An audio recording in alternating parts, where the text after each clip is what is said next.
take fun seriously. We love that one. Yes. Right? Fun For is how sure. you got into marriage. And then sometimes you're like, oh, we don't have the time. We don't have the money. We'll have fun on vacation like a year from now. But until then, we won't have any fun. Yeah. You just can't live that way, because then the whole thing is a drag. And you're like, so you have to take it seriously, and you have to actually schedule fun into your life.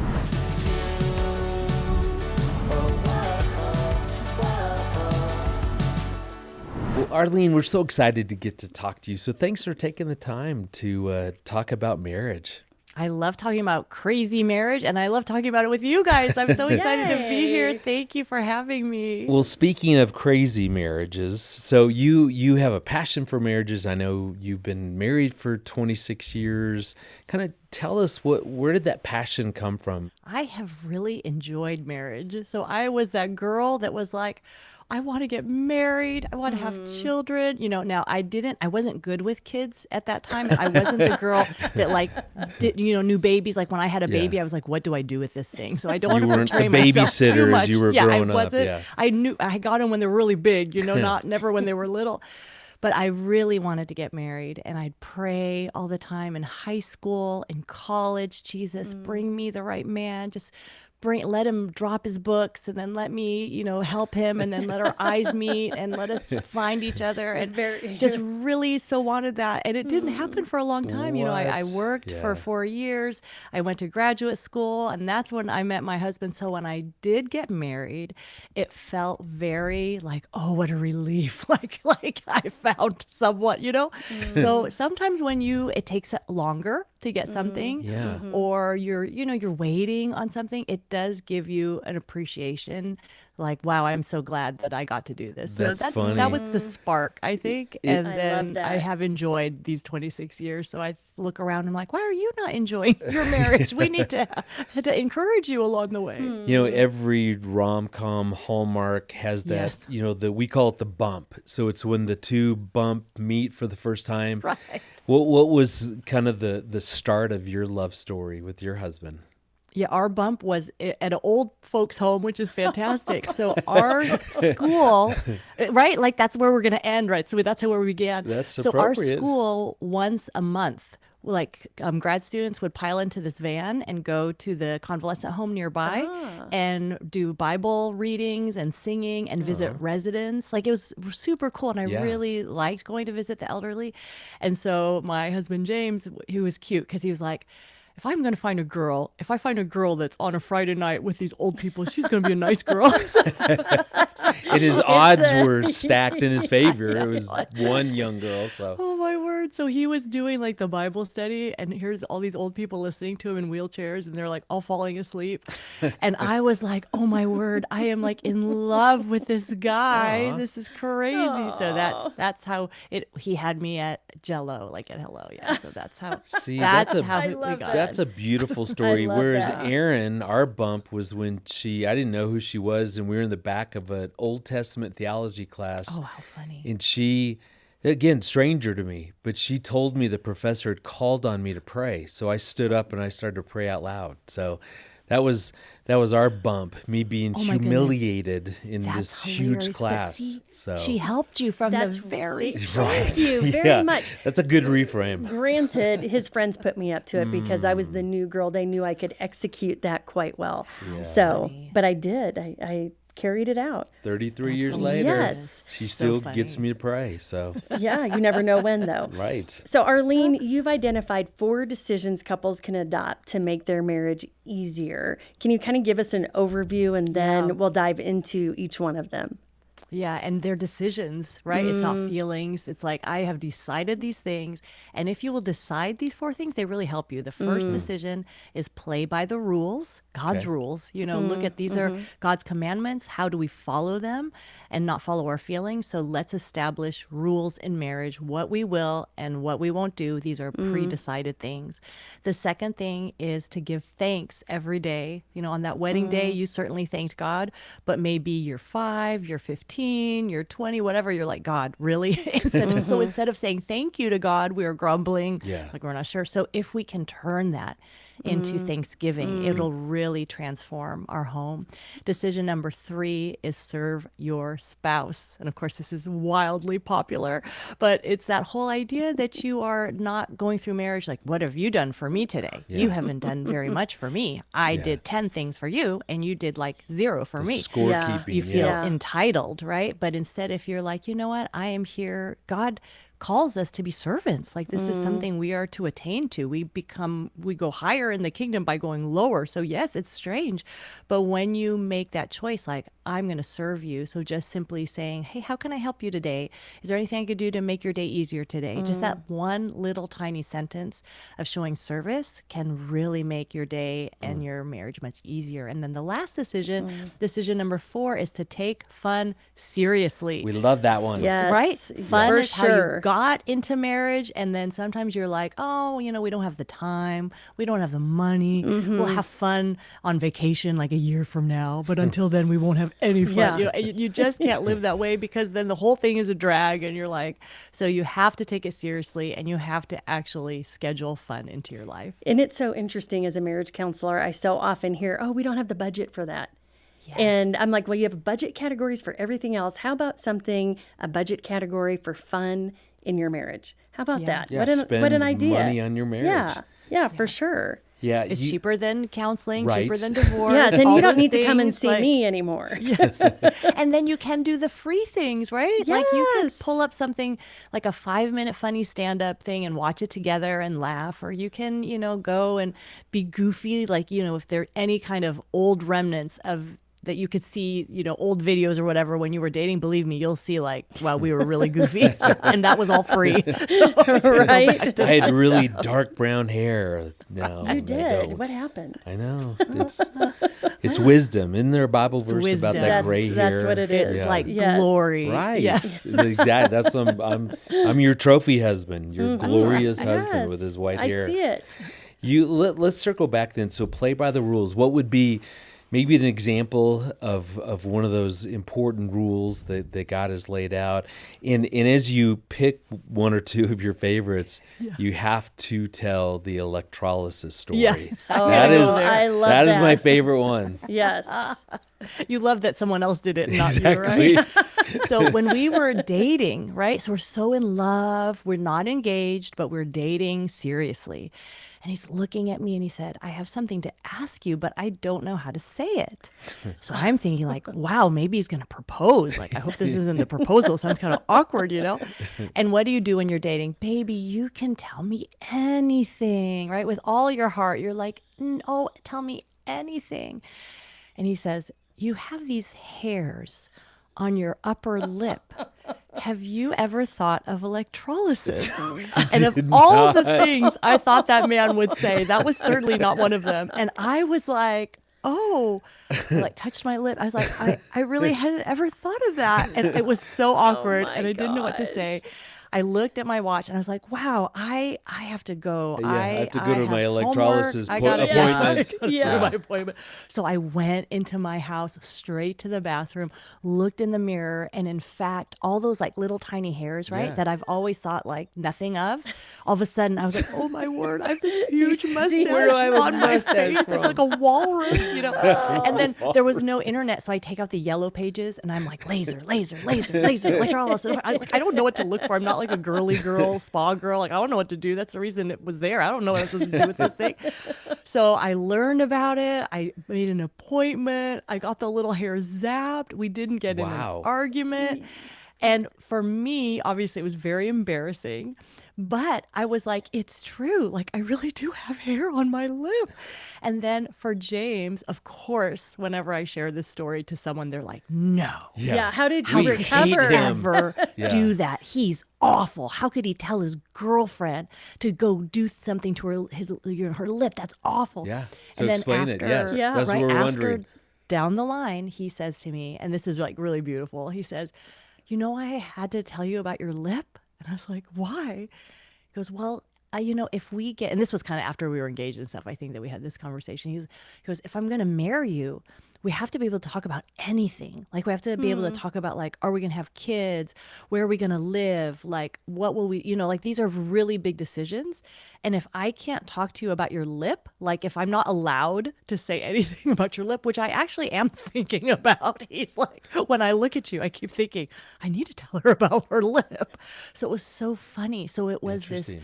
idea, and it became this rule of you can say anything to me. You want to talk about money, you want to talk about sex, you want to talk about like how I hurt your feelings, the way I said that, like you can say that to me. It is okay. So really, like we kind of built that culture on accident through the electrolysis process. But it And just- became this thing like, if you could say that to me, you can say anything to me. That's And I true. think the key is, as the recipient of whatever it is being talked about, to not freak out and just like, maybe you can't respond and you just, okay, thank you for telling me that. Yeah, thank you for And your then honesty. maybe it takes a few days As until you can hurtful talk as about it, is. but allow So it to be you- said. So you could Yeah. circle back and go, now tell me again, what did you say about my upper lip? And just on a side note, electrolysis hurt, by the way. That was painful. Hurt. It does. It did. So It thankful did. for It new did. methodologies. Oh my goodness. But Well, wait, before we move on. So my fear is we have now given every man out there free license to make these comments. So, which is great. And I love the spirit behind it, which is let's train our relationship that we can talk about anything. Yes. But now, do you two, okay, so Yes. coach the guy. Oh, Like, how do yes, we yeah, offer because that sort of let's feedback? remember, Totally. James was really afraid saying that. So Yeah, he he wasn't should have been. He wasn't like, oh, you know what? I think you should do Yeah. the electrolysis, and you look ridiculous, and here's the number, and go fix yourself. Wow. Yeah. That It was really, wouldn't he have was gone really well. embarrassed. Yeah. He was very sheepish about it. And then he was like, kind of like, have you ever thought about that? And then he's kind of like waiting for like, is she gonna like kill me or explode? So there is the spirit of humility. There is a spirit of like, okay, this is hard to do, and I'm really hesitant to do it because I don't want to hurt your feelings. Yeah. But this is important, and I want to say it to you. And this thing is bathed in prayer. When you're married, it's like, God, give me the right words, help me to say it in the right way. My husband's a realtor, so he takes all these negotiation courses. So it's this kind of stuff where the accusation audit, you're going to think I'm a jerk. You're going to think like I'm the worst husband in the world, the worst wife in the world, but I do have something to say. And I'm really sorry if it sounds petty, but it's just been on my mind. It's just kind of coming Okay. from that perspective. yeah, and even asking, like, when we need to have a hard conversation or I need to Yes. bring something up that's hard, how do I do that in a way that feels safe? Yeah. Yeah. Or that you can hear me? Yeah. When would I do that? How would I do that? How would I share that? So you can draw the other person in to the equation. Because And have that conversation No, I like that. before Meta you have to have the communication. thing, right? Like before you even have to do it, be like, if I had something hard to tell you, how would you like me to tell you? And you Yes. don't have anything hard to tell. So that way when it comes up, you're like, oh, we've done this. We've talked about this before. Because and I like what you're saying because man, we can get into talk about weight. We can talk about. I mean, there's a whole bunch that we could probably get into, and I appreciate what you're saying. Like, there's got to be humility first and foremost, and then even talking about, hey, when we want to offer that kind of feedback or have that discussion, how do we best do that? So I like Yes. what you're saying. And Erin used the big fancy meta communication word. I so- just read about it. yeah, I'm Googling that one. So we'll see what Google says about that. But I love the spirit behind it is how do we create a marriage where we can really talk about anything. Yeah. Because there was a part of me that wanted to go, are you sure? Are you sure we could really talk about anything? Right? Like But I it's better guess there's just have a no- hairy lip. What are you guys Just have the saying? hairy Can we lip. talk I about really don't want to anything? go Yeah. there. Yeah. Greg, what is it you're wanting to talk about? Oh my! I think I just threw It's up a little bit in it's my a safe mouth. place. Let's safe just place. do Yeah. this. We're here to Our support producer you. Yes. is doing the don't answer, don't fall for Move that, on. Greg. Next question. Yeah, exactly. Next question. Yeah. So any final encouragement to that spouse who wants to bring something up? I hear the humility. I hear the how would we have this conversation? Anything else? I mean, you're make talking it about being safe. Make it, I want to say like put it into a bite-sized chunk. Okay. So if you're going to open something up, it's not like, here is this huge mountain I'm going to Yeah. give you. Yeah. But maybe just a little part of it to just start opening up that communication, and then really work on your own personal listening skills. Well, speaking of being a good listener, in your book, you talk about listening styles. Tell us about those and how you learned about those in your own marriage. Yeah, I thought I was such a good listener, Erin. I just thought like I am so good. I just am quiet and people can talk to me. And then I realized, I mean, we've been married like 26 years. And then I realized, oh, I'm the kind of listener that finishes your sentences, right? So my husband will say like, oh, I was at church and I saw Bob. You saw Bob, I bet. He's always at church. And he's like, no. You saw James, or no. It's like, and he'll get frustrated, like, do you want me to tell the story or do you want to tell the story? Like, were you there? Like, I don't get it. And so I realized, oh my goodness, I am this assumptive style of listening where I just assume I know what you're going to say. I'm like tracking with you. So I'm like trying to, I'm trying to beat you to the punch. Like I'm trying to sum it up for you.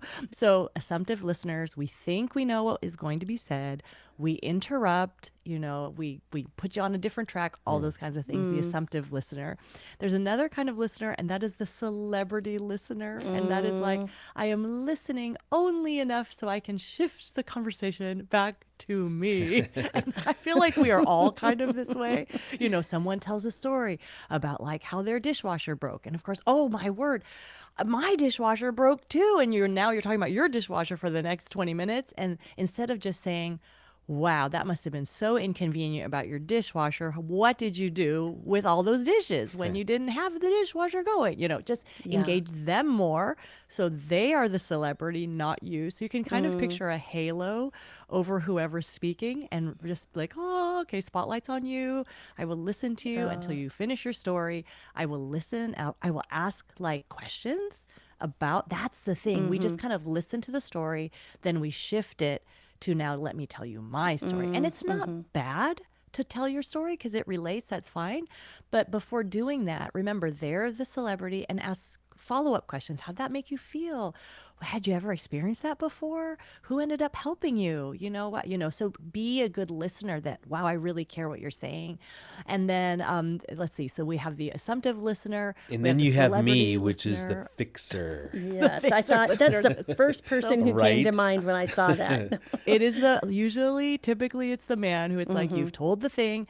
And the man is like, well, no, duh. The answer is so clear. All you have to do is A, B, and C. And then Aaron's like, I just wanted you to listen to me. Yeah. Yes. Yeah. Just listen and care, Greg. Yeah, I'm trying. I'm still stuck on how to give you feedback. Oh boy. I'm not even listening to what you guys are talking about. I'm so stuck on that. Made me feel so uncomfortable, that discussion. No, it's true though. And I know for me that I love that quote that people don't care what you know until they know that you care.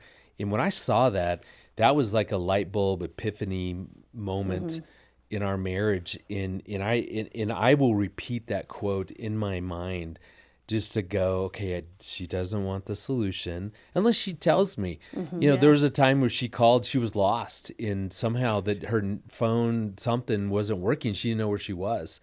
And so it wasn't like she wanted me to go, oh, Erin, I hear you feel lost. I imagine there's been other times in your life you felt lost. Tell me about those. Absolutely not. Yeah, I mean, she wanted the just give me the 3 directions to get me home. But you're right. That for me has been such a great thing of just going, she doesn't care what I know unless she really feels and knows that I've leaned in, I've cared about whatever's going on. So that's been helpful for me as the fixer style, that And then I I have to think be for intentional. the non-fixer style, for us to realize, when we do want the help and the advice, then add like, what would you do? I want your help, please. Like, I invite your input. What would you do? Help me fix this. So I've got Yeah. the go signal. I can try to help you now. Exactly. What I love about these, though, is being intentional about just evaluating as you're listening, especially to your spouse. How do you typically show up? And you might even go out on the limb and ask, like, how do you experience me? And in these 3, which one stands out to you the most about me? I wasn't really asking, Oh, but you're welcome to answer. You were staring at me, asking me. That was kind of a rhetorical Yeah, question. I get it. But I'm very literal. Is already literal claimed- part you've of the already claimed listening the fixer, style? so you're we off can the talk hook. about that later. I was going to call you the celebrity listener. That's what, but typically my heart is good that I want to just join with you, like, oh yeah, that's happened to me too. And we try to Yes. join. But I'm so aware that people really want you to stay with them and their story and to join them in their story, not to jump into your own. See, that was me giving her feedback. And I See, took Arlene, it. did you see it? That's I beautiful. tried to Right. dodge I it there threw for a up in moment. my mouth a little bit But you noticed I doing tried to that. dodge it I and go down a different path, but I did No, not. I came back to it. That'll be another discussion. No, not at all. I love how one of the decisions you talk about, just the giving thanks. Mm-hmm. What about for someone who's just so frustrated? Maybe it's a really hard season, or maybe it's been a prolonged, just kind of drifting apart, and they're just not feeling any level of gratitude. How can they really kind of incorporate that spirit and make that decision around giving thanks? Yeah. I think what I want to say is to embrace that discomfort and that season and realize this is going to come to an end. Like it's not going to be like this forever. And maybe even thanking for that, like, God, in faith, I thank you that this is not going to be this way forever. I thank you that we are going to get help. I thank you that things will become smoother. I thank you that even if this lasts for a prolonged time, that your grace will be there and that we will come out of that. I think hope is so important, right? And hope and Thanksgiving, like they work so well together. And, you know, it makes me remember when we were first married, we were newlyweds in Dallas. That's where my husband's first job was. And neither of us had ever lived in Texas before. And we lived close to this Dallas Arboretum. So we paid the money and we walked through the Arboretum and it was very beautiful. And we'd been in there for like 2.5 hours. And we're walking and he looks through the fence and he goes, look, there's the parking lot, like where our car is. And he's like, instead of walking all the way through the Arboretum again to go, let's climb the fence, right? And my. I'm like, I love the your fence was- husband. the fence was like 10 feet tall, like an iron fence, 10 feet tall. And I mean, I'm a tall girl, I'm 5'10", but I'm looking at it, but I'm not athletic. And I'm like, I'm not going to climb the fence to get out of the park. And he was like, no, it'd be really easy. I'll help you. And then we will save like literally 20 minutes, like walking through this whole garden. No, If we no will just matter jump you this getting fence. impaled at the Yeah, top on the totally. fence. You might be bleeding and need stitches, but it's okay. We're saving 20 minutes. So I'm ethical and I'm like, what will people think? They'll think we're climbing in. Like, how do they know we're climbing out? Like, this is hugely embarrassing. But there's no one there, right? It's a big arboretum. There's no one there. And he's like, come on, come on, come on, come on. So I put my foot in his hands. He hoists me up and over. But of course, I have one leg on one side, one leg on the other. And I'm stuck. Like, I do not know. And I'm crying because it's like a mess. I'm crying. I'm a newlywed. I can't believe my husband has put me on the fence. And now I start seeing people in the distance, like walking towards us. And I'm so mortified. And I'm just like, oh my. And he, of course, just like bounds up and just jumps right over. Yeah. He like grabs something, jumps right over. He's no like, I don't problem. know what He's she's on the- doing. Yeah. And yeah, exactly. And he's like, what is wrong with this woman? So he's like, just swing your leg over and let yourself over the other side. He's like, it's not hard. It's like a trust So- fall. Come on. Oh my word. We were so mad at each other. I was so mad that he made me do it. He was so mad. Like, has this woman never been in PE? And if you can have that perspective of, oh God, help me to know that, you know what, if we live in comfort our whole life, that's kind of overrated, like, you know, eating Cheetos with a little Snuggie blanket and staying home all day, every day, like we don't want that. You need adventure, you need pressure, you need stress, you need those things to grow. Yeah. So to be able to say, okay, wait a minute, maybe comfort is overrated. I can, you know, that's one of the things I talk about in the book is that, okay, let me use this season to grow. God, show me, how can I use this to be thankful, and to be thankful maybe you're creating in me a more patient person, a more perseverant person, a person who's closer to the person of Jesus Christ in character. So Lord, just work through me, and thank you, God, that I'm not stuck on that fence like that lady was. Yeah, ready to go over. Arlene, what would you say when you look back over your 26 years of marriage stands out to you as one of those seasons that you felt like you were stuck on the fence in your marriage? You know, I think It wasn't like a clear season, you know, like, oh, this part of our life. It's more when the kids come and you are focused so much. It's so easy to give all the joy and the laughs and the time and the let's go to the zoo and to give all those things to the kids. I have 2 in college now and 1 in high school. So I think those times when they were in elementary school, et cetera, that it was very easy to have all the fun with the kids. And it's still something I struggle with today. And instead of having the fun with your spouse, you know, and obviously you're supposed to have fun with your kids. Please don't hear me wrong, but you're also supposed to have fun with your spouse. Right. So Yeah. it's those seasons where the kids compete for the affection and how to make sure that your spouse is also getting affection, even the same amount of affection. It's like, oh my goodness, the same amount. So that is, I think, that constant struggle of you know, James feeling like, oh, you seem to like the kids a whole lot more than you like me, you know, in terms Right. of time spent when you're mothering and all these things.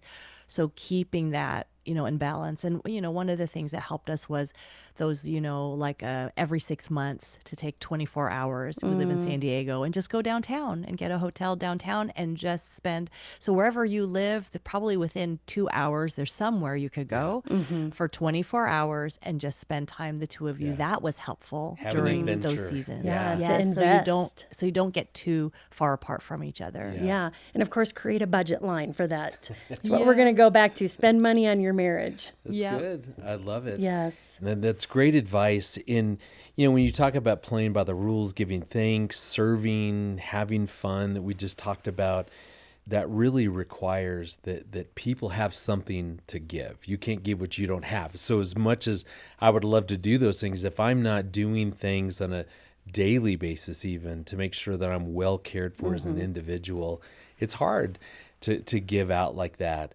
How have you kind of done that within your own life? Like, what does kind of that godly self-care look like for you? I'm kind of laughing because my husband would tell me, if sleep were an Olympic sport, you would win. I love to sleep. You'd So be a gold honestly, medalist. My Yeah. secret sauce of all this is really getting a solid 8 hours of sleep Nice. every night. Yeah. Yeah. Because when you don't have enough sleep, then you are more cranky for your spouse and everybody else, and it's just harder to do everything. So I think for us, it's been sleep. It's been, for me, praise, like Yeah. praising God when you just are not feeling it or whatever. Like praise music is on.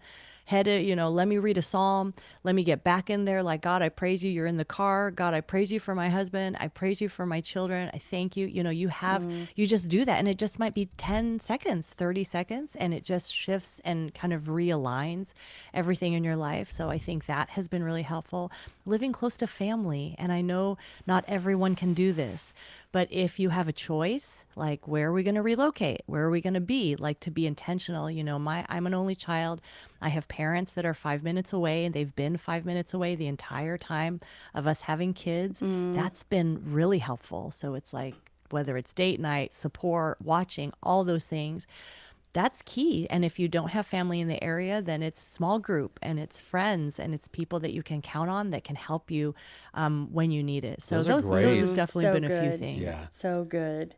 So, Arlene, one of our favorite questions that we like to close out every interview with is, think of that Arlene, that young Arlene standing on the altar 26 years ago. Looking back, what advice would you give her about marriage? Learn how to ski. That's a first that we've ever heard. Learn how to do self electrolysis. Yeah.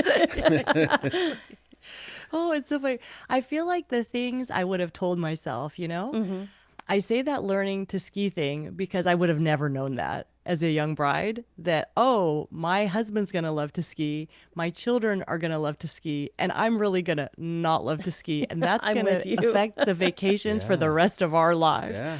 But I have come to embrace. So I would have, I guess, warned her, like, hey, girl, you're going to have some things in your life that are coming, but don't worry, you can try them. And if, you know, if you don't do them, it's okay. But hey, maybe you should start taking lessons now. Who knows? I don't know. But it would have, that's the part I didn't know, is that I would be invited to these adventures in life that I would have never ventured in, by myself. But that's a positive thing. It's a good thing. Yeah, We that's came great into advice. marriage very laughing at things and finding the humor in things. And I think that has continued through the 26 years, and that's really helped us to get through all the different times. That's great. Yeah, even the hard times. Yeah. Well, thank you so much. What a joy. It was so fun talking with you. You've got some of the best stories. Absolutely. Yeah. See, again, James, that's why. Yeah. So Thank good thing I him married for him. us. Yes. I will. Tell him to keep I going. will. You Yeah. just need constant new Through the stories. golden years. so- We'll be 80 years Exactly. old, and you'll be like pushing me off a mountain or something. I don't know. You No, can get over you'll- the fence. You'll be in the home, and then there'll be this young couple there Isn't that starts their sweet? love story. look at See? Isn't that that. sweet? And we tell him, oh, when we were young, we were like you. It's going to be adorable. It's And going it's an amazing journey. Do it. to be great. I love that. Well, thank you so thank much. you. Thank you for having me.